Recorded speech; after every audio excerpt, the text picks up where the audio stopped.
Hi guys! So last week, shinare ko sa inyo kung paano kumita sa CapCut. So kung hindi nyo pa pala yun napanood, then you can watch this video. Ayan. So andyan po yung proseso kung paano mag-apply at kung paano kumita sa CapCut. So this time naman, pag-usapan naman natin kung paano tayo kikita dito sa Canva.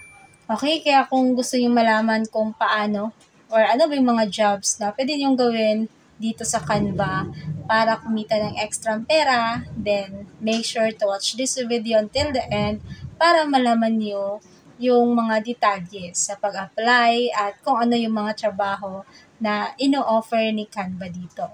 Okay, so hindi lang kasi siya about sa thumbnail guys. So meron pang ibang mga offer si Canva dito na pwede nyong applyan. Okay? So by the way, bago tayo mag-start, syempre kung hindi ka pa nakapag-subscribe, then mag-subscribe ka muna at i-click nyo po yung notification bell para lagi kayong ma-notify sa mga panibagong updates dito sa ating channel. At kung sakali naka-benefit ka or meron ka natutunan dito sa video na to, then syempre huwag mong kalimutan na i-like itong ating video at mag-in ka na rin ng comment sa ating comment section para makasali ka sa ating mini Gcash giveaway. So, any comment related dito sa ating topic today, pwede nyo i-comment dyan sa ating comment section para automatic makasali ka sa ating raffle draw. Okay, so punta na po natin yung website ni Canva. So, pwede nyo siyang i-search sa inyong browser, canva.com. Okay naman, i-click nyo na lang po yung link na nasa description box para makapag-apply ka na as Canva creator.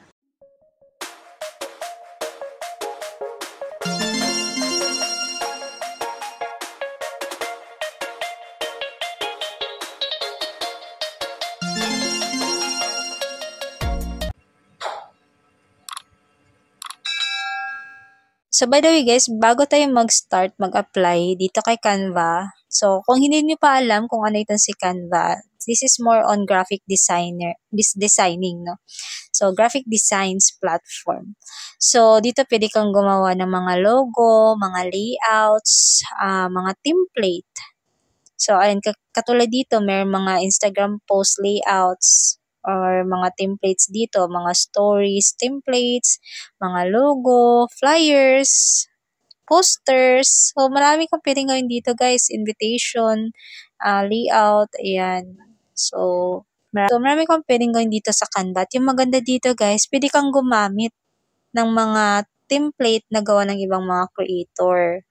So, pwede kang gumamit ng libre. Pwede ka rin magbayad dito monthly or yearly, no?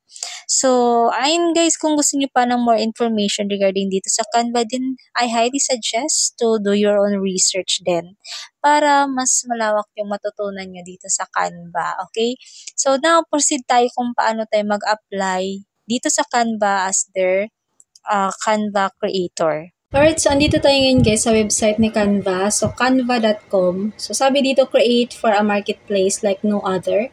Become a Canva creator and earn a passive income doing what you love. Okay, so Canva creator is on a mission to build the world's best and most diverse content marketplace. It's an opportunity for designers, photographers, illustrators, artists, and subject matters specialists to share their work with over 85 million Canva users. Creators work remotely with complete flexibility and freedom as they empower the world to design. Tapos lang sabi dito, focus on creating, we take care of the rest. Okay, so kagawa ka lang, sila na yung bahala sa iba. Okay, so parang ganon, no? So set your own hours. So, walang oras dito guys na kailangan mong bantayan. So, ikaw na bahala sa oras mo. Tapos, enjoy creative freedom. Earn while you sleep. So, Canva's marketplace is available to millions of Canva users 7 days a week, 365 days a year. That means your designs are busy earning a passive income even when you're asleep, no? So, kung meron ka lang talagang talent dito sa paggawa ng mga thumbnail or iba pang mga knowledge about dito sa sinabi ni Canva, kasi meron pa silang ibang mga job offers dito. So, tingnan natin mamaya. So, ngayon guys, i-click lang natin itong become a creator. So, mag-sign up ka lang or mag-log in directly using your Google account. So, yung gagamitin ko dito guys is Google account. Okay, so ayun guys, nakapag-login na ako using my Google account. So, welcome to Canva Creators. So, what type of content will you be creating? Okay, so ito yung sabi ko sa kanina guys na hindi lang about sa template to. But, pinaka-una talaga na trabaho na I think madali lang is yung paggawa ng template, no?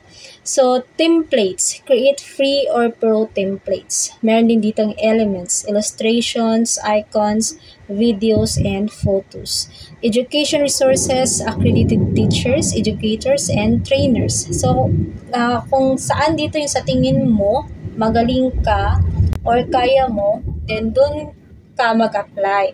So, sa akin naman, I think dito lang ako sa templates, guys. Kasi ito lang naman yung masasabi kong meron akong knowledge dito. Kasi nga, gumagawa rin tayo ng mga thumbnails, di ba? Kaya, dito lang tayo sa templates.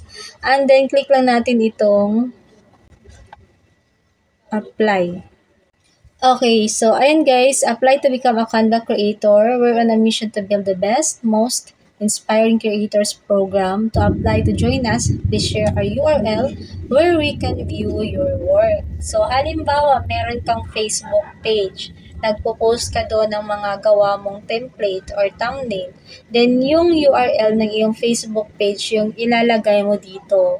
So ito yung website kung saan makikita ni Canva yung iyong mga ginagawang mga design, mga ginagawang thumbnail or template, okay? So sa akin, yung gagamitin ko is syempre yung aking YouTube channel since doon makikita ni Canva yung mga ginagawa kong thumbnail, 'di ba? So yun yung kukunin ko. Punta muna ako dito sa aking channel. Okay, so ayan guys, naka-paste na yung URL ng YouTube channel ko. So, ayan, Philippines. Then, click na natin itong apply. Okay, so kailangan pala talaga guys na meron ka ng mga ginawang mga design or mga template para yun yung pagbabasihan ni Canva para makita nila kung karapat dapat ka ba maging creator nila, no? So, ayun, dapat meron kang mga sample na gawa, no? So, click lang natin itong apply. Okay, so, ayun guys, ganun lang pala kasimple mag-apply. So, thanks for applying. If your Canva Creator application is successful, you'll be joining us on our mission to build the best and most diverse content library in the world. So, what happened next? We'll be in touch once we've reviewed your application. This can take up a few weeks. Accepted, there's a short training course. Oh, okay. So, kapag accepted pala tayo, meron silang mga free training course para makatulong sa atin sa pagdi-design dito sa Canva. No? So, start creating and earning.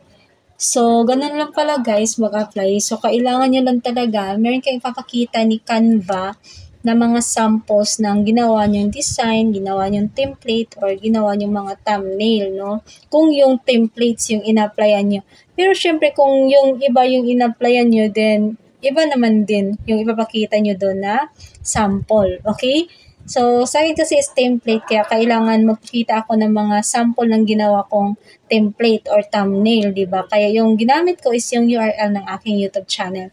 So, kayo kung mag-apply kayo dito guys, gumawa muna kayo ng sabihin nating FB page na ipopost nyo doon yung mga gawa nyo mga thumbnail or mga templates para makita ni Canva kapag nag-apply ka na dito, no? So, dapat meron ka ng ganun. Meron ka ng mga samples ng mga ginawa mo para pagbabasihan ni Canva kung karapat dapat ka ba nilang tanggapin para maging isa sa kanilang Canva creator. So, basically guys, yung kitaan dito is, katulad ng sabi kanina ni Canva na just create and they will take the rest. So, kailangan mo lang gumawa ng sarili mong template o kaya ay layout dito or design. Tapos, ilalagay mo yun sa marketplace ni Canva. And then, every time na may gagamit nun na ibang mga user, then magkakaroon ka ng earnings. Actually, hindi lang yan guys eh. Marami kang pwedeng gawin dito sa Canva para mapagkakitaan mo siya. But for now, focus lang muna tayo dito sa Canva creator. So, yung pinaka ano talaga dito guys, pinaka kitaan talaga is gagawa ka ng sarili mong template or layout. Tapos, i-display mo siya sa marketplace dito kay Canva. And then yun, kapag may nakakita niya, nagustuhan niya yung design mo, yung layout mo, o kaya yung mga ginawa mo na mga templates, gagamitin niya yun. So, kapag ginamit niya po yan, then kikita ka, magkakaroon ka ng earnings doon. So, ganun yung kitaan dito. So, yung iba nga, kung makikita nyo dito guys, oh, so, meron ako papakita sa inyo. So, ayun guys, meron ditong Facebook cover. So, check natin to. I-click natin tong isang design. Ayan. So, pinakita niya yung mga sample design niya or sample templates. So, ito siya. Tapos, dito sa baba, meron siya nilagay dito guys na www.reallyGreatSite.com. So, kung halimbawa, merong isang business owner halimbawa, no, pupunta dito sa Canva tapos kailangan niya ng isang creator. So, katulad dito, ito nakita niya, nagustuhan niya tong design na to. So, pwede niya rin kontakin itong creator na to. Ito yung website niya, guys. So, pwede siyang pumunta dyan sa website na yan. Gawan siya ng ibang layout or ibang design. So, hindi lang sa marketplace ni Canva pwedeng kumita, no? So, kapag may kukontak sa'yo kasi nakita niya yung design mo dito sa marketplace ni Canva, kukontakin ka niya, then aalukin ka niya na magpapagawa siya ng ganyan. So, babayaran ka niya. So, that is another earnings, di ba? So, maraming mga business owners na nagpupunta dito sa Canva para maghanap ng mga layout para sa mga businesses nila.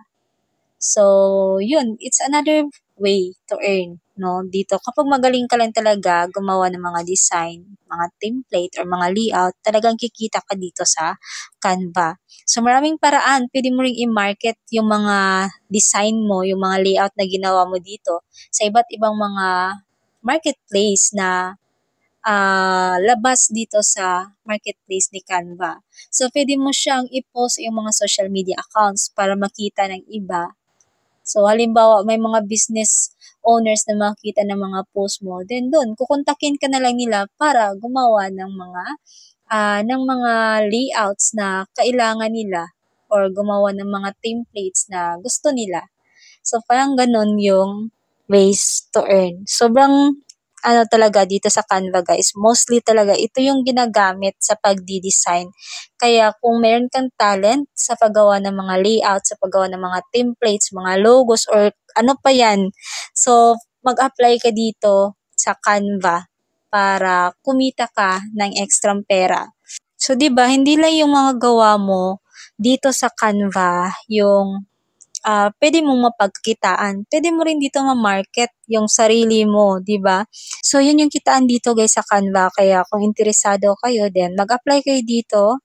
And yun, sana nga talaga matanggap tayo dito guys para magkaroon tayo ng part 2 para mas marami pa tayong ma-share, no?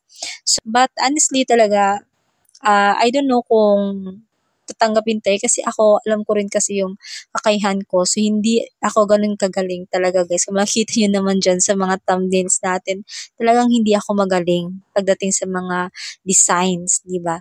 So, I don't know kung magkakaroon pa tayo ng part 2. Pero, tingnan natin, no? Malay natin, di ba? So, ayun lang guys yung i-share ko sa inyo today. So, sana meron kayong natutunan dito sa kitaan na shinare ko sa inyo about dito sa Canva. So, kung nagustuhan nyo pala to, then syempre, huwag nyo kalimutan na ilike itong video natin at mag-end ka na rin ng comment sa ating comment section kung ano yung masasabi mo regarding dito. So, that's it for today. Again, maraming salamat and see you in the next vlog. God bless us all.